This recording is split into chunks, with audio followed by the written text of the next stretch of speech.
வணக்கம். எனக்கு ஒரு விஷயத்தை அட்டென்ஷனுக்கு கொண்டு வந்திருக்காங்க. என்னோட ஏஐ ஜெனரேட்டட் இமேஜை பார்த்து யாரோ ட்ரேடிங்க்கு பணம் கொடுத்து ஏமாந்துருக்காங்க. ப்ளீஸ், உங்களுக்கு நான் பல தடவை சொல்லிட்டேன், இப்பவும் சொல்கிறேன், நான் யார்கிட்டையும் பணம் டைரெக்டாக வாங்குறது இல்லை, அப்பாயின்மெண்ட் பார்க்குறதே கிடையாது. அதனால் என்னை பார்க்கலான்னு யாராவது காசு கேட்டாங்கன்னா இல்லைன்னு சொல்லிவிடுங்க. அடுத்தது, ஒரு இமெயில் ஐடி இருக்குது, அதில் போட்டால் எங்கள் டீம் கான்டாக்ட் பண்ணுவாங்க. அது டைம் ஆகுதுன்னா வினோதோட இன்ஸ்டாகிராம் அக்கௌண்ட்டில் வினோத்தை மெசேஜ் பண்ணுங்க. அவன் என் தம்பி, அதுலேயும் அவன் காசு கேட்க மாட்டான். காசு கேட்குறாங்கன்னா ஏமாறுறீங்க. யார் என்ன சொன்னாலும் கம்பெனிக்கு செபி அல்லது ஐஆர்டிஏ அல்லது ஆர்பிஐ ரெஜிஸ்ட்ரேஷன் இருக்கணும்.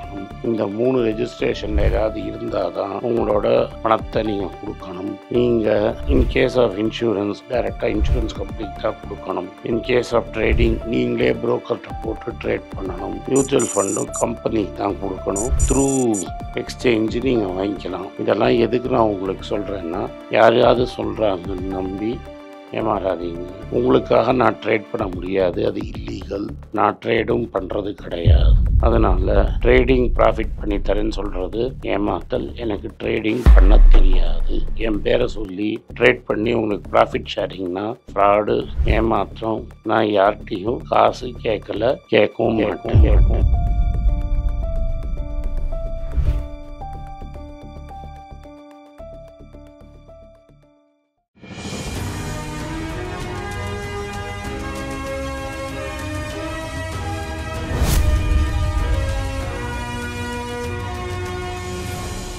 வணக்கம். அண்ணன் ஆனந்த் ஸ்ரீனிவாசன் அவர்களுடன் மீண்டும் இணைந்திருக்கிறோம். பல்வேறு சமூக பொருளாதார விஷயங்கள் குறித்து அவருடன் ஆழமாக உரையாடி வருகிறோம். இன்று கிரிக்கெட்டின் பொருளாதாரம், கிரிக்கெட்டின் பின்னால் இருக்கக்கூடிய மிகப்பெரிய பொருளாதாரம், குறிப்பாக ஐபிஎல் சார்ந்த பொருளாதாரம் எத்தகையது என்கிற சாமானியரின் கேள்விகளை அவரின் முன்னால் வைக்கிறோம். அண்ணன் வணக்கம். வணக்கம். அண்ணன், இந்த ஐபிஎல் ஒரு 2.5 மாதம் ஒரு மிகப்பெரிய கொண்டாட்டமாக இந்தியாவில் நடக்குது. அந்த பொருளாதாரத்தை கொஞ்சம் விளக்குங்க. அது ஃபஸ்ட்டு கொண்டாட்டங்கிறதோட அது பெரிய மணி ஸ்பின்னர். உலக கிரிக்கெட்டையே ஆள்றது இந்த ஐபிஎல் தான். இந்த ஐபிஎல் ரைட்ஸ் அப்படிங்கிறது இப்போ ஒரு 50,000 கோடிக்கு மேலே போயிருக்கு. 2 ரைட்ஸாக பிடிச்சாங்க. ஒன்று டிவி, ஒன்று இன்டர்நெட்டுன்னு. டிவி ரைட்ஸை ஸ்டாரும், இன்டர்நெட் ரைட்ஸை ஜியோன்னு போட்டு 50,000க்கு எக்ஸாக்ட் நம்பர் மறந்து 60-70,000 கோடிக்கு மேலே கொடுத்து வாங்கிட்டாங்க. அப்புறம் என்ன பண்ணிட்டாங்க, டிஸ்னி ஸ்டார் ஜியோட ஜாயிண்ட் வெஞ்சர் போட்டாங்க. இந்த பணத்தை ஜியோவால் எடுக்க முடியாது, அட்வர்டைஸ்மெண்ட்டால். அவ்வளோ தூரம் இந்த பணத்தை பணம் போட்டு எடுத்துட்டாங்க. இது உலகத்தில் எங்கெல்லாம் கிரிக்கெட் பார்க்குறாங்களோ, இந்தியா, அமெரிக்கா, எல்லா ஊர்லேயும் இது போகும். நீங்கள் பார்த்தீங்கன்னா ஐபிஎல்ல இன்டர்நெட்டில் பார்த்தீங்கன்னா ஒரு சைடில் வரும் 8 கோடி பேர் பார்க்குறாங்க, 7 கோடி பேர் பார்க்குறாங்க. ஸோ இது உலகத்தில் அமெரிக்காவில் இருக்கிற ஒரு ஃபுட்பால் லீக் அப்புறம் இதுதான் most expensive league in the world. ஏன்னா இந்தியாவில் கிரிக்கெட் பைத்தியம் மாதிரி எந்த ஒரு ஸ்போர்ட், ஒரு ஊருக்கும் ஒரு ஸ்போர்ட் இருக்கும். நம்மளோட தேசிய ஸ்போர்ட்டு ஹாக்கி. ஆனால் ஹாக்கியில் டெவலப் ஆகாத இன்ட்ரெஸ்ட்டு இங்கே நல்ல அட்மினிஸ்ட்ரேட்டர்ஸ் இருந்ததுனால கிரிக்கெட்டு டெவலப் ஆகி பிச்சு எங்கேயோ போயிடுச்சு. ஸோ இதில் நீங்கள் டீம் ஜெயிச்சாதான் காசுன்னு கிடையாது. மேட்ச் நடந்தாலே போதும், ஒரு டீம் அங்கே போய் நின்னாலே காசு. ஸோ ஜெயிக்கிறது தோக்கிறதுனால காசு வராது. அப்போ என்ன பண்ணுவான், இந்த ஓனர் என்ன பண்ணுவான், சில பிளேயரை தள்ளிட்டு புது பிளேயர் கொண்டு வந்துடுவாங்க. இந்த டீமை டிஸ்பேண்ட் பண்ணி 3 வருஷத்துக்கு ஒரு வாட்டி மினி ஆக்ஷன், எப்போலாம் நினைக்கிறாங்களோ ஒரு மினி ஆக்ஷன், அப்புறம் ஒரு மேஜர் ஆக்ஷன் போட்டு டீமை மாற்றிக்கிட்டே இருப்பாங்க. ஸோ இந்த தோனி, டெண்டுல்கர் இது மாதிரி இருக்கிறவங்க தான் ஒரே டீமில் இருக்கிறவங்க. இப்போ கோலி இருக்கிறாரு, பெங்களூர்னா கோலி. இனிமேல் கோலி எந்த டீம் வாங்கினாலும் பெங்களூருக்கு ப்ராப்ளம் ஆகிடும். இப்போ தோனி சென்னையை விட்டு 2 வருஷம் பேனாக இருக்கும்போது பூனா வாங்கினாது தவிர, தோனினா சென்னை தான். அவர் ரிட்டையர் ஆன பிறகு நான் நினைக்கிறது சிஎஸ்கே அவர் நடத்துவாருன்னு. ஸோ சிஎஸ்கேனா தோனி தான், ஆர்சிபினா கோலி தான். இது மாதிரி மான்செஸ்டர் ஃபுட்பால்லேயும் நிறைய லீக்ஸ் இருக்குது. இவ்வளோ இது ஏறக்குறைய அந்த அந்த ஃபுட்பால் லீக்ஸ் மாதிரி தான் இதுவும் அப்படியே தான். ஓ ஸோ இதில் வந்து கேரண்டீட் ப்ராஃபிட் ஃபார் ஓனர் உண்டு. ஓ பின்னாடி வந்த 2 டீமுக்கு கம்மி ப்ராஃபிட்டு, ம். முன்னாடி வந்த டீமுக்கு நல்ல லாபம். ஓகே ஏன்னா கம்மி விலைக்கு வாங்கிட்டாங்க. ம். சென்னை, இந்த பாம்பே தான் காஸ்ட்லியஸ்ட்டு. ம். செகண்ட் காஸ்ட்லியஸ்ட் வந்து ஆர்சிபி. ம். சென்னை டீமை வாங்குறதுக்குலாம் ஆள் இல்லை. ஏன்னா அப்போல்லாம் வந்து கலாநிதி மாறனுக்கு இந்த வேல்யூ தெரியல. ம். அதுக்கப்புறம் தான் டெக்கன் சார்ஜர்ஸ்னு ஒரு டீமு வந்து போண்டி திவால் ஆனப்புறம் அவர் அதை வாங்குறாரு. ம். அதனால் பெரிய கார்ப்பரேட் ஒன்றும் அப்போ என்ட்ரால. ம் வெறும் இந்தியா சிமெண்ட்ஸு, ரிலையன்ஸு, விஜய் மாலையா தான் பெரிய கார்ப்பரேட் என்ட்ராகிறாங்க. ஜிஎம்ஆர் வந்து டிதை வாங்குறாங்க. ஆ ஒரு சினிமாக்காரன் போய் கல்கட்டா வாங்கிட்டான். அவன் ரொம்ப புத்திசாலி. அவன் வந்து ஒரு சினிமாக்காரன் நீங்கள் நினச்சிடாதீங்க. அவன் மிகப்பெரிய பிஸ்னஸ் மேன். அவன் ம். சினிமாலேயும் ஸ்போர்ட்ஸ்லேயும் எல்லா இடத்துலையும் அவன் இருக்கிறான். யார் சினிமாவே நடிக்க வேணாம் அவன். ம். ஸோ அவன் கைக்கு அது சிக்குது. அது மாதிரி ராயல்ஸும் அது மாதிரி ஒரு டீம்கிட்ட போகுது. குஜராத் டைட்டன்ஸ் இப்போ ஒரு கார்ப்பரேட் வாங்கியிருக்காங்க. ம். ஒரு பிஇ ஃபண்டு அந்த டீமை வாங்குறாங்க. ம். So Gujarat Titans, Lucknow Super ஜெயின்ஸுங்கிறது புதுசாக வந்த டீம். ம். ஸோ இந்த டீமெல்லாம் வந்து ஒரு பிட்டிங் போதே இவ்வளோ ஃபீஸ் 5000 கோடி 6000 கோடி மாதிரி ஒரு டீம் ஒரு ரேட்டு கொடுப்பாங்க. ம். இவன் வந்து லக்னோ சூப்பர் ஜெயின்ஸ் வந்து 7500 கோடி கொடுத்தான். இது எப்படின்னா ஒரே வாட்டி கொடுக்க மாட்டாங்க. ம். ஒரு வருஷம் ஒரு இன்ஸ்டால்மெண்ட். 10 வருஷத்துக்கு நான் டீம் வாங்கியிருக்கிறேன்னா ம். ஒரு வருஷத்துக்கு இவ்வளான்னு கொடுப்பாங்க. அப்போ அவங்க அந்த வர்ற வருமானத்திலே ஒரு தொகையை கொடுத்துடலாம். அதை தான் கொடுப்பாங்க. அதை தான் உங்களை புரிய வைக்கிறேன். ம். டோட்டல் பர்ஸு வந்து இப்போ எனக்கு எக்ஸாக்ட் வச்சு தரலன்னா இல்லை, சரி 25 கோடியோ 30 கோடி வாங்கினா டீம் வாங்கிடலாம். ஓகே அப்புறம் ஹோட்டல், லாஜிஸ்டிக்ஸு அதெல்லாம் சேர்த்து ஒரு 50 கோடி ரூபான்னா, ம். இந்த மீடியா ரைட்ஸ் இருக்குல்ல, ஆமாம் அதில் பிசிஎஸ்ஏ ஒரு பெரிய போர்ஷனை எடுத்துக்கும். ஓகே மீதி போர்ஷனை இவங்களுக்கு பிரித்து கொடுப்பாங்க. ம். அதுக்கப்புறம் என்ன பண்ணுவாங்கன்னா, இந்த ஸ்டேடியம் ஹோம் மேட்ச் நடக்குதுல்ல, ஆமாம் 7 மேட்ச் உங்கள் ஊரில் 7 மேட்ச் வெளியில். வெளியில் இந்த ஒரு சீட்டையும் 4000 ரூபா 5000 ரூபாய்க்கு விற்றுருவாங்க முன்னாடியே. ஓகே அப்புறம் கார்ப்பரேட் பாக்ஸ்னு தனியாக விற்றுருவாங்க. ம். அதுக்கப்புறம் வந்து இந்த ஐபிஎல்ல வந்து முன்னாடி டிஎல்எஃப் இருந்தது, ஆ இப்போ டாடா ஐபிஎல்ல இருக்குது. ஆமாம் டாடா குடும்பம் ஒரு தொகையை கொடுத்துருவாங்க. அந்த டைட்டில் ஸ்பான்சருங்கிற டைட்டில் ஸ்பான்சருங்கிறதுக்கு ஒரு தொகை, இந்த பவுண்டரி ரோப்பை ஸ்பான்சர் பண்ணுறதுக்கு ஒரு தொகை, ஓகே அது மாதிரி ஒன்றுத்துக்கும் ஒரு தொகை இருக்கும். ஓ ஸோ நீங்கள் அப்போ நினச்சி ஐபிஎல்ல எந்த இடத்துல ஒரு பேர் வந்தாலும் அந்த இடத்துல ஒரு ஒரு காசு இருக்கும். ஒரு காசு இருக்கு. இப்போ வந்து ஹாஸ்பிட்டாலிட்டி பாக்ஸ்னு இருக்கும். ஓகே அந்த பாக்ஸை கார்ப்பரேட்ஸ் வாங்கிடுவாங்க. அவங்களுக்கு இம்பார்ட்டண்ட் ஆளுங்க கொடுப்பாங்க. ஓகே ஆ அதில் சாமானியன் உள்ளே போக முடியாது. ஓகே புரியுதுங்களா? புரியுது இப்போ ஒரு 40,000 டிக்கெட் இருக்குதுன்னு வச்சுக்கோங்க. சென்னையில் சரி சிதம்பரம் ஸ்டேடியம்னா 40,000 டிக்கெட் இருக்குன்னா, ஒரு டிக்கெட்டை 3000 ரூபா ஆவரேஜாக போட்டுக்கோங்க, ரியலைஸ் பண்ணுறோம். ஓகே ஆ ஸோ 40,000 × 3000 ஒரு மேட்ச்சுக்கும் அவன் வாங்கிடுவான். ஓகே ஆ இதை தவிர டெலிவிஷன் ரைட்ஸ், டிஜிட்டல் அது போக டிஜிட்டல் ரைட் அதுக்கெல்லாம் காசு வரும். ஓகே இதுக்கப்புறம் என்ன பண்ணுவாங்கன்னா, அந்த டீம் அட்வர்டைஸ் பண்ணும். ஓ அந்த ஜெர்சியில் ஓ. அங்கங்கே ஒட்டியிருப்பாங்க ஆ. கம்பெனி, அதுக்கு தனியாக காசு அதெல்லாம் அந்த டீம் தனியாக பேசி வாங்கிக்கிறதா? தனியாக பேசி வாங்கிக்கும். ஓ அவன் சொல்கிற ஜெர்சி தான் நீ போடணும். ஓகே சில பேர் பெருசாக இருக்குது, சில பேர் சின்னதாக இருக்குது, அது எல்லாத்துக்கும் தனித்தனி தண்ணி பெருசாக போட்டால் இன்ச்சு இவ்வளோ சென்டிமீட்டர் போட்டால் இவ்வளோ காசு, ஓ. ஹெல்மெட்டில் இங்கே எப்படி போட்டால் காசு. ஓ ஸோ அந்த துணி செலவெல்லாம் அவன் தலையில் கட்டிட்டு ஓகே அதுக்கு காசு. சரி இதெல்லாம் போக என்ன பண்ணுவாங்கன்னா, நம்ம ஃபேன்ஸ்லாம் இருக்காங்கல்ல, ஆமாம் அவனுக்கு துணி விற்பான். ஓ ஓகே அஃபிஷியல் மர்ச்சன்டைஸ்னு விற்பான். ஓ இவ்வளோ தூரம் அது நீங்கள் பார்த்தீங்கன்னா ஒரு வருஷமும் ஒரு லாபம் இருக்கும். ஓகே ஆனால் அந்த டீம் நல்லா பண்ணிட்டுனா அதோட வேல்யூ ஏறும். ஓ அந்த இப்போ இந்த வாட்டி வந்து சிஎஸ்கேவோட வேல்யூ கம்ப்ளீட்டாக குறைஞ்சிரும். ஓகே ஏன்னா இப்போ தோனி போயிட்டார்னா ம். அடுத்த பெரிய ஸ்டார் எடுக்கணும். இப்போ பேட்டிங் பண்ணுறதுக்கு ஆள் கிடையாது சிஎஸ்கேக்கு. ஓகே அதனால் இந்த டீம் தாங்காது. ஓகே இப்போ இருக்கிற டீம் தாங்காது. ஓ. இப்போ இன்னொரு டீம் ரெடி பண்ணுவாங்க. ஓ அடுத்த வாட்டி இவங்க எல்லாரையும் கட்டி விட்டுட்டு இன்னொரு டீம் ரெடி பண்ணுவாங்க. ஓகே ஸோ இப்படி தான் இப்போ வந்து 25 கோடி இல்லை, இப்போ 50 கோடியா 100 கோடியாவது இருக்கும். ஓகே ஏன்னா எவனை கேட்டாலும் 15 கோடி 16 கோடி 25 கோடி அப்படி கொடுத்து வாங்குறாங்க. ஓ ஸோ இப்போ எவ்வளோ பர்ஸ் பண்ணின்னு எனக்கு தெரியாது. ஒரு காலத்தில் 25 கோடியாக இருந்தது. ம். ஸோ இவங்க வந்து இப்போ 18 வருஷம் இதை நடத்திட்டாங்க. ம்.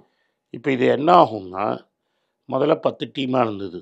ஆமாண்ணே இப்போ இதை 12 14 16 டீம் ஆக்கிடுவான். ஓகே இப்போ 2 மாதம் இருக்கிற திருவிழாவை 4 மாதமாக ஆக்கிடுவாங்க. ஓ! ஒரு குவார்ட்டரையும் தாண்டி போற மாரி 3 பார்த்துக்கலாம். மாதத்துக்கு மேலே ஆக்கிடுவான். ஓ! அண்ட் இது இவ்வளோ பவர்ஃபுல் ஆகிடும். ம். இவன் சொன்னதான் மற்றவன் இப்போ இந்த டைமில் வேறு எங்கேயும் கிரிக்கெட் மேட்ச் வச்சா அது ஓடாது. ஓடாது. ஈவன் திரைப்படங்களையே கூட ஐபிஎல் இறங்கும்போது நம்ம இறக்கலாமா வேண்டாமான்னு நம்ம வந்து யோசிக்கிறோம். ஓடாது. ஆமாண்ணே. இதுக்கு தவிர அவங்க இன்னும் என்ன பண்ணுறாங்கன்னா, அங்கங்கே ஃபேன் பார்க் அப்படின்னு ஒன்று போட்டு, ம். எங்கெல்லாம் பாலக்காடு இந்த மாதிரி சின்ன சின்ன ஊரில் திருநெல்வேலி ஓகே. அங்கெல்லாம் ஒரு கிரவுண்டு எடுத்து ஃபேன்ஸை ஒரு டிக்கெட் போட்டு வச்சு ஒரு பெரிய ஸ்க்ரீனில் மேட்சை போட்டு ஆளை கூப்பிட்டு வராங்க. ஓகே. ஸோ இது எல்லாமே ஒரே ஒரு திருவிழா மாதிரி ஓடி ஒரு டீமுக்கும் வந்து ஜெயிக்கிறோம் தோக்கிறதுக்கும் காசுக்கும் சம்மந்தமே கிடையாது. கிடையாது. அப்போ நீங்க வந்து இந்த ரசிகர்கள் இவ்வளவு உணர்ச்சிவயப்பட்டு சொல்றதுக்கெல்லாம் அதுல ஒண்ணுமே இல்லை இல்லைங்க? அதுக்கு வந்து அவன் டீமை சப்போர்ட் பண்ணுறான். ஓகே. அதில் உணர்ச்சிலாம் உண்டு. ஓகேண்ணே. எனக்கும் சிஎஸ்கே தோத்தா வருத்தமாக இருக்கும். ஓகே. பட் அது வந்து என்னோட பர்சனல் கேமு. ஓகேண்ணே. பட் அதனால சிஎஸ்கே லாபம் இல்லாமல் இருக்காது. ஓகே. அந்த சிஎஸ்கேவுக்கு வரக்கூடிய லாபத்துக்கும் இதுக்கும் ஒண்ணும் சம்பந்தமே கிடையாது. பெரிய சம்பந்தமே இல்லைன்றீங்க. ஓகேண்ணே. நான் நம்பர் 1 வந்தால் இந்த ப்ரைஸ் மணி எவ்வளோ இருக்கோ அந்த ப்ரைஸ் மணி கிடைக்கும். ஓகேண்ணே. அதை அவங்க டீமுக்கே போனஸாக பிரித்து கொடுத்துருவாங்க. ஓ! இவங்க என்ன பண்ணுவாங்கன்னா, இது குதிரை மாதிரி தான். ஓ! ஜெயிச்சா அந்த ஜெயிச்ச அமௌண்ட்டை ப்ரைஸ் மணியாகவே இவங்க பிரித்து கொடுத்துருவாங்க. ஓகே. ஓனருக்கு லாபம் வேறு எங்கேயாவது வரும். ஓ! இப்போ இந்த ஸ்ரீனிவாசன் குடும்பம் வந்து இந்தியா சிமெண்ட்ஸ் விற்கும்போது இதை விற்கலை. ஓ. இதை தனியாக வச்சுருக்காங்க. இதை தனியாக ஒரு 7-8,000 கோடிக்கு அவங்க வேணால் விற்றுக்கலாம். ஓ! இப்போ ஒரு சிஎஸ்கேவோட மதிப்பு வந்து ஒரு 8,000 கோடி. மினிமம் இருக்கும். அது லிஸ்டட் பண்ணல. ஆ. பட் ஷேர் அவைலபிள், நீங்கள் மார்க்கெட்டில் வாங்கிக்கலாம். ஓ! அப்போ இதே மாதிரி ஒவ்வொரு டீமுக்கும் ஒரு மதிப்பு இருக்குன்னு சொல்றீங்க. ஒரு டீமுக்கு ஒரு மதிப்பு இருக்குது. மோஸ்ட் எக்ஸ்பென்சிவ் டீம் வந்து RCB, CSK and Kolkata Knight ரைடர்ஸாக இருந்தது. ஓகேண்ணே. ஆனால் இந்த வாட்டி சென்னை மதிப்பு குறையும். ஏன்னா நம்ம சரியாக ஆடலைன்னு. ஓகேண்ணே. ம். ஆனா இப்போ இந்த மதிப்பு கூடுறது குறையிறது அப்படிங்கிறது வந்து பெரிய அளவுல வித்தியாசத்தை தருமா? இல்ல வந்து அது ஒரு சந்தை மதிப்பு ஒன்றும் சந்தை மதிப்பு மாதிரி தான். ஓகே. இப்போ அமெரிக்காலலாம் எப்படின்னா, பெரிய முதல்ல பணக்காரங்கள்லாம் ஒரு ஆசைக்காக ஒரு டீம் வாங்குவோம். இப்போ விஜய் மல்லையா ஆசைக்காக ஒரு டீம் ஆர்சிபி வாங்கினார். ஆ. என் ஸ்ரீனிவாசன் ஆசைக்காக ஒரு டீம் வாங்கினார். கலைநிதி மாறன் ஆசைக்காக ஒரு டீம் வாங்குவாங்க. ம். அவங்கெல்லாம் அந்த டீமை வாங்கி நடத்துவாங்க. பெரிய பணக்காரனுக்கு இது ஒரு ஹாபி மாதிரி வாங்கி நடத்துவாங்க. கோயங்கா குடும்பம் வந்து லக்னோ சூப்பர் ஜெயின்ஸை வாங்கிட்டாங்க.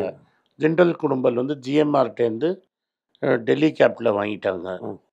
ஷாருக் கான் நைட் ரைடர்ஸ் வச்சுருக்கிறான். ஆமா. அவன் சினிமாவில் எவ்வளோ சம்பாதிச்சானோ அதோட ஒரு 100 மடங்கு இதில் சம்பாதிச்சிடுவான்.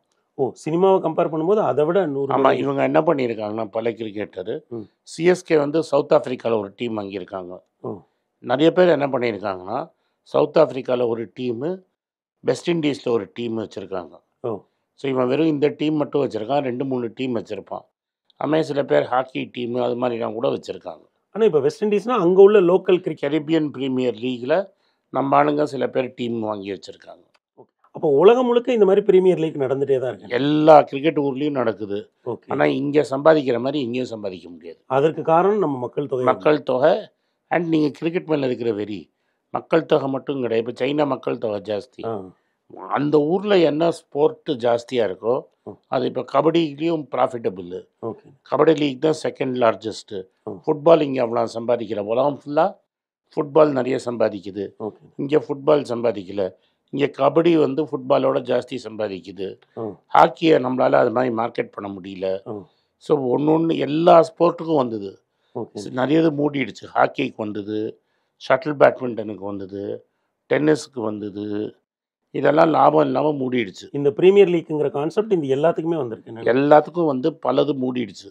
ஓகேண்ணே. ஷட்டில் மூடிடுச்சு, டென்னிஸ் மூடிடுச்சு. ஷட்டிலு, டென்னிஸ் இங்கெல்லாம் பருப்பு வேகலை. ஓகே. ஹாக்கி இப்போ 3வது அட்டம் ட்ரை பண்ணுறாங்க. ஹாக்கி பருப்பு வேகலை. ரொம்ப சக்ஸஸ்ஃபுல்லாக இருந்தது. கிரிக்கெட்டுக்கு அப்புறம் கபடி.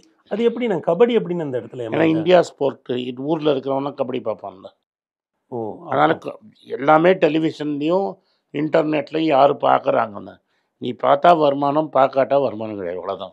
ஓகே. ஆனா இந்த மாதிரியான இந்த பிரீமியர் லீக் வந்து பிசிசிஐ மாதிரியான இல்லை ஐசிசி மாதிரியான கிரிக்கெட் அமைப்புகளோட அரசியலை எந்த அளவுக்கு பாதிக்குது? பெரிய அளவில் பாதிக்கும்ல. ஓகே. இப்போ இந்த ப்ரீமியர் லீக் ஓனருக்கு பகச்சிக்கிட்டு ம். நீங்கள் பிசிசிஐயில் இருக்க முடியாது. ம். இப்போ பிசிசிஐ நீங்கள் பார்த்தீங்கன்னா நம்ம ஊரில் அன்ஃபார்ச்சுனேட்லி அது பாலிடிக்ஸோட டேங்கிள் ஆயிடுச்சு. ஓகே. காங்கிரஸ் ஆட்சியில் கொஞ்சம் பாலிடிக்ஸ் கம்மியாக இருந்தது. ம். இப்போ காந்தி குடும்பம் அதில் ஏறி உட்காரல. ஆ.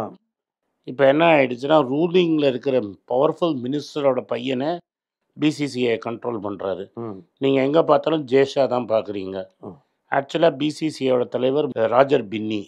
ஆனால் பின்னியை எங்கேயாவது நீங்கள் பார்த்துருக்கீங்களா? பார்த்துருக்கவே மாட்டீங்க. செக்ரட்டரியை தான் நம்ம. செக்ரட்டரியை தான் மெயினாக, ஆனால் பிரசிடென்ட் தான் மெயின். ஓகே. இப்போ ஐசிசி சீஃபாகவே அவர் போயிட்டார். ம். ஸோ அரசியலுக்கும் அதுக்கும் லிங்க் ஆயிடுச்சு. ம். இப்போ அரசியல் கட்சி அதில் ரொம்ப இன்ட்ரெஸ்ட் காட்டலைன்னா இந்த ஐபிஎல் ஓனர் தான் ஆளை நிற்க, இல்லாட்டா அது ரொம்ப கண்டஸ்டட் எலெக்ஷன். ஓ. டால்மியான்னு ஒருத்தர் இருந்தார். ஆமாம். அவர் அரசியலில் கிடையாது, எப்போதும் அவர் எலெக்ஷன் ஜக்மோகன் டால்மியா. ஜக்மோகன் டால்மியா. அப்புறம் சஷாங்க் மனோகர்னு ஒரு வக்கீல் ஜெயிச்சார். ம். அப்புறம் இங்கே என் ஸ்ரீனிவாசன் ஜெயிச்சார். இவங்கெல்லாம் நான் அரசியல்ல இருந்து ஜெயிச்சு வந்தாங்க. ஓ. அரசியலில் ஜெயிச்சது சரத்பவார். ஆ. இப்போ எலெக்ஷனே நடத்தாதவன் அமித்ஷாவையே இப்படி பண்ணி, அவர் அமித்ஷாக்கு பண்ண தெரியாதது கிடையாது, ஓகே. இதை பண்ணி இதை நகர்த்துறாரு. ஏன்னா சென்ட்ரலில் அவங்களுக்கு பவர் இருக்குது. சரி. சென்ட்ரலில் பவர் போயிட்டாருன்னா ஜெய்ஷா போயிடுவார். அவங்களுக்கு அவங்க இன்ட்ரெஸ்ட் காட்டலைன்னா ஒரு பெரிய இண்டஸ்ட்ரியலிஸ்ட் வந்து தலைவராவார். ஓ. அது ஒரு ஆனரரி போஸ்ட் தான். ஓகே. ஆனால் இப்போ வந்து அப்போ தேசிய அரசியலோட போக்கு வந்து கிரிக்கெட்டை பாதிக்கக்கூடிய. கிரிக்கெட்டை பாதிக்காது. இப்போ கிரிக்கெட்டை வந்து டால்மியா டைம்ல ரொம்ப ப்ரொஃபஷனல் ஆக்கிட்டோம். ம். கிரிக்கெட் அஃபேர்ஸ் தனி, கிரிக்கெட் அரசியல் தனி. எப்படி நான் சொல்கிறீங்க அது ரெண்டையும்? என்ன பண்ணிட்டாங்கன்னா, நேஷ்னல் கிரிக்கெட் அகாடமி அப்படி நம்ம ஊரில் அது நல்ல காலம் சரத் பவார் இது மாதிரி ஆட்கள்லாம் அதை பண்ணிட்டாங்க. ஓ. நாங்கள் பாட்டுக்கு அரசியல் பண்ணிப்போம்பா, ம். நான் உங்கள் கிரிக்கெட்டில் வரல. ஓ. ஏன்னா நம்மளுக்கு கிரிக்கெட் சரியாக இல்லைன்னா அந்த பவர் போயிடும். ஓகேண்ணா, ரொம்ப முக்கியமான இடத்த சொல்கிறீங்க. அதனால் நேஷ்னல் கிரிக்கெட் அகாடமின்னு ஒன்று ஆரம்பித்தாங்க பெங்களூரில். ஓ. இப்போ நம்ம கிரிக்கெட்டர்ஸ் எல்லாம் அது மூலமாக தான் வரும். ஸோ உங்களுக்கு கிரிக்கெட்லேயே பரும் புள்ளிங்க இருக்காங்க, பழைய கிரிக்கெட் ஆடினவங்க. ஓகே. அவங்க தான் ரொம்ப யாரை ஆடுறது யாரை ஆட விடக்கூடாதுங்கிறத அது மாதிரி ஒரு மாதிரி சட்டிலாக கண்ட்ரோல் பண்ணுவாங்க. அவங்கெல்லாம் முன்னாடி பெரிய லெவலில் ஆடி இருப்பாங்க. ஓகே. ஒரு காலத்தில் வென்சர்க்கர். இப்போ நீங்கள் சொல்கிறது நான் இப்படி புரிஞ்சுக்கலாமா? நேஷ்னல் கிரிக்கெட் அகாடமி தான் கிரிக்கெட்டினுடைய அன்றாட நிகழ்வுகளை தீர்மானம். அப்படி கிடையாது. நீ இன்னைக்கு இருக்கிறவன்லாம் கிரிக்கெட் ஆடுறான்ல, ஆமாம், அவன்லாம் ஒரு காலத்தில் நேஷ்னல் கிரிக்கெட் அகாடமியில் அட்லீஸ்ட் 1 மாதம் 2 மாதம் பயிற்சி எடுத்திருப்பான். ஓகே.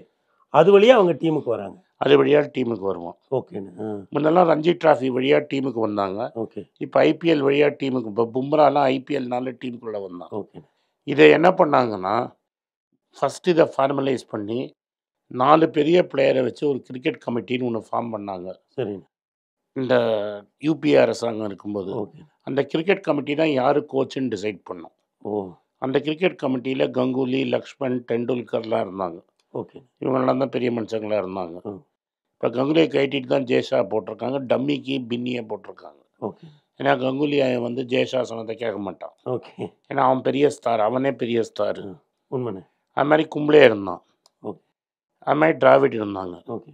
ஸோ இப்போ லக்ஷ்மண் ரெடி ஆகிட்டு இருக்காரு அடுத்தது. ஓகேண்ணே. இப்போ கம்பீருக்கு சான்ஸ் கொடுத்துருக்காங்க. அப்போ இப்படி புரிஞ்சுக்கலாமாண்ணே? அதாவது இந்த கிரிக்கெட்டினுடைய வணிகம் சார்ந்த இந்த அரசியல் எதுவுமே கோர் கிரிக்கெட்டை பார்த்துட்டு இருக்கோம் இது வரைக்கும். ஓகே. ஏன்னா இது இருந்தாதான் அது வருங்கிறதுனால அந்த பயத்தினால இதை பார்த்துட்டு இருக்கோம். இது யார் காலத்துல இவ்வளவு தெளிவான வரையறைகள் வந்து? சரத்பவார் காலத்தில். ஓ, அவர் தான் இதை வந்து ரொம்ப தெளிவா பிரிச்சிட்டார், ஒரு மாதிரி பிரிச்சிட்டார்.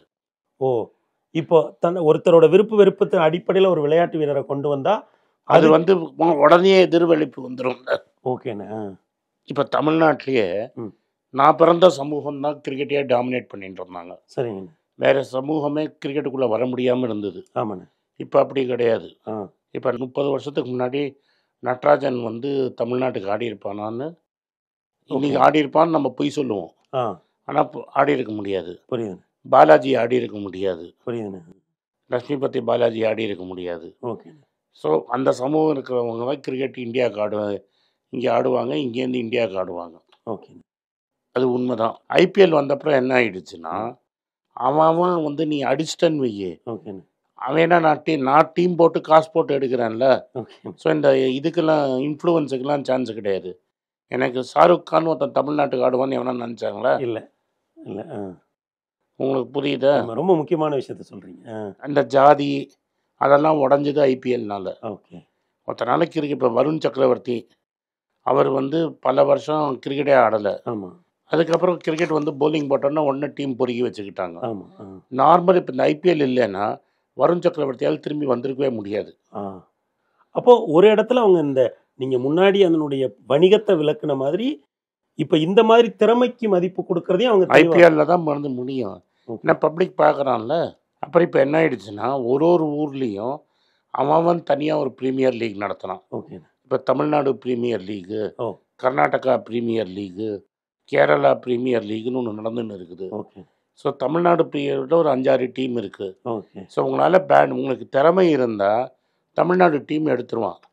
தமிழ்நாடு டீமில் நீங்கள் அடிச்சிட்டீங்க, இந்த தமிழ்நாடு ப்ரீமியர் லீக் நான் பேராக அரைஞ்சிட்டேன்னு வைங்க, ஒரு நேஷ்னல் டிவியில் பார்த்துருவான்.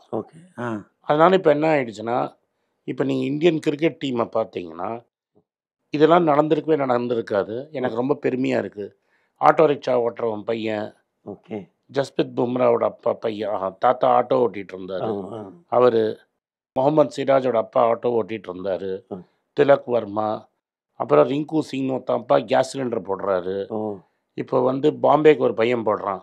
அவன் கேரளா டீம்லேயே அவனை செலக்ட் பண்ணல. ஆனால் அவன் நல்லா போடுறான்னு நேராக பாம்பேக்கு போய் டீம் ஆடி இங்கே தமிழ்நாடோட நல்லா போட்டான். அவன் பேர் விக்னேஷ் புத்தூர்னு ஒரு பையன். ஸோ நீங்கள் அவன் எங்கே இந்த ஆளை பிடிக்கலான்னு தான் சுற்றிட்டு இருக்காங்க. காசு கொடுத்து சீப்பாக ஆளை பிடிக்கிறதுக்காக நம்ம ஆளுங்க சுற்றிட்டு இருக்காங்க எல்லா இடத்துலையும். எவனாவது எங்கேயாவது திறமையாக இருந்தால் அவனை பிடிச்சி போட்டுருவான். அப்போ இந்த ஜாதி அது எல்லாமே கிரிக்கெட்டை விட்டு போயிடுச்சு. அப்போது இது ரொம்ப ரெண்டும் பேலன்ஸ் பண்ணப்படுதுன்னு சொல்கிறீங்க. ஒரு இடத்துல திறமைக்கான கதவுகளும் அது ஐபிஎல்னால தான் கதவு திறந்திருக்கு. அதே நேரம் ஐபிஎல் ஒரு பெரும் வருமானத்தை கொடுக்கக்கூடிய ஒரு இதுவாகவும். உனக்கு திறமை இருந்தால் இன்னைக்கு நீ கிரிக்கெட்டில் பணம் சம்பாதிச்சிடலாம். ஒரு 3 ஜெனரேஷனுக்கு முன்னாடி எங்கள் ஜெனரேஷனில் அது பண்ண முடியாது. பட் இன்னைக்கு ஜெனரேஷனில் உங்களுக்கு திறமை இருந்தால் நீங்கள் கிரிக்கெட்டில் வந்துடலாம். இந்த எங்கள் அப்பாவுக்கு யாரை எங்கள் டைம்லலாம் அப்படி தான். எங்கள் அப்பாவுக்கு யாரை தெரியும், நான் ஆடலை. பட் ஆடின பெரிய பிளேயர்ஸ் எல்லாருக்குமே சொல்லிட்டேன் அவங்க அப்பா யாரை பார்த்தாரு, எப்படி வாங்கினாருன்னு நான் சொல்லிட முடியும். என்னால் ரியல் திறமைக்கு அப்போல்லாம் மதிப்பே கிடையாது. ஸ்டேட் லெவலில், இந்தியா லெவலில் இருந்ததுன்னா கிடையாது. பெரிய பெரிய கேரியரெல்லாம் கெடுத்துருக்காங்க ஆடாமையே. கிரிக்கெட்டே ஆட முடியாமல் போனவங்கலாம் இருக்காங்க. ஸோ அது வந்து இருந்தது, நெப்போட்டிசம்னு சொல்லுவோம். அதெல்லாம் இருந்தது. இப்போ அதுக்கெல்லாம் வாய்ப்பே கிடையாது. இப்போ நீ நானும் போட்டி எவனா கிரிக்கெட் பேட்டை வச்சு நல்லா ஆடுறான்னா அவனை உடனே புள்ள பிடிக்கிற மாதிரி பிடிச்சி கொண்டு போயிடுவாங்க. இந்த ஐபிஎல்லினுடைய எதிர்காலம் என்னவாக இருக்கும்? ரொம்ப பிரகாசமாக இருக்கும். இப்போ 10 டீமுங்கிறது 14 டீம் ஆகும். 2 மாதம் 2.5 மாதங்கிறது 4-5 மாதம் ஆகிடும். மக்களுக்கு சலிப்பு தட்டாதானே? அது அமெரிக்காலாம் சரி, மக்களுக்கு ஒரு என்டர்டெயின்மெண்ட் வேணும்ல. 4000 வருஷத்துக்கு முன்னாடி ரோமாபுரியில் என்ன கேம் ஆடிட்டு இருந்தாங்க, கிளாடியேட்டர்னு ஒரு படம் பார்த்துருக்கீங்க. விலங்குகளோட போய் மனிதர்களை மனுஷன் மோத விடுறது. அது ரோமில் ஒரு பாப்புலர் ஸ்போர்ட்டு. இன்றைக்கும் கொலோசியம்னு இருக்குது. இந்த கிளாடியேட்டர், மாடர்ன் டே கிளாடியேட்டர் தான் இந்த கிரிக்கெட்டு. ஸோ மக்களுக்கு ஒரு கிளிகிழிப்பு வேண்டாமா? மனுஷன் இருக்கிற வரைக்கும் கிளிகிழிப்பு இருப்போம், அவன் பார்ப்பான்.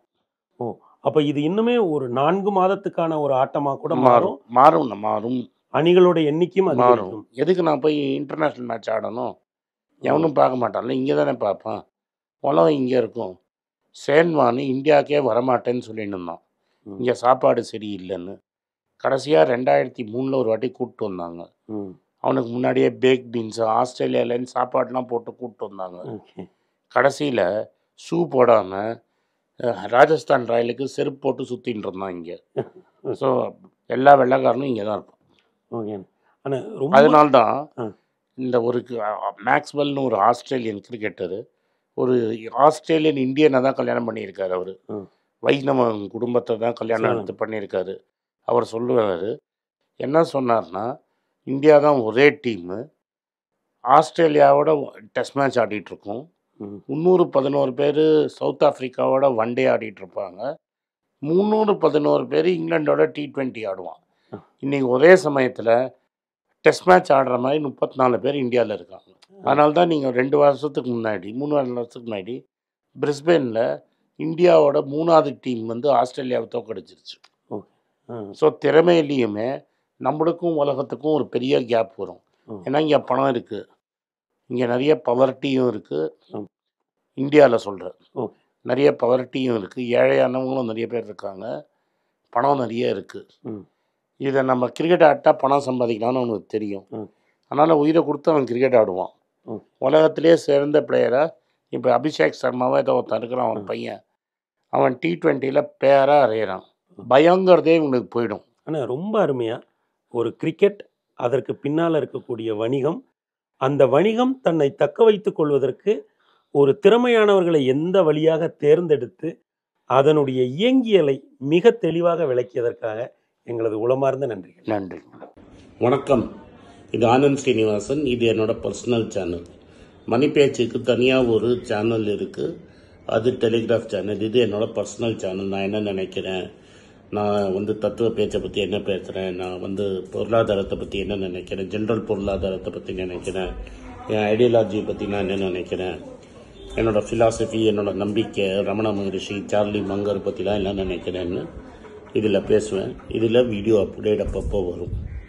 நீங்கள் சப்ஸ்கிரைப் பண்ணிங்கன்னா என்ன நீங்கள் பர்சனலாக ஃபாலோ பண்ணுறீங்க. இது மணி பேச்சு இல்லை, இது இன்வெஸ்ட்மெண்ட் இல்லை.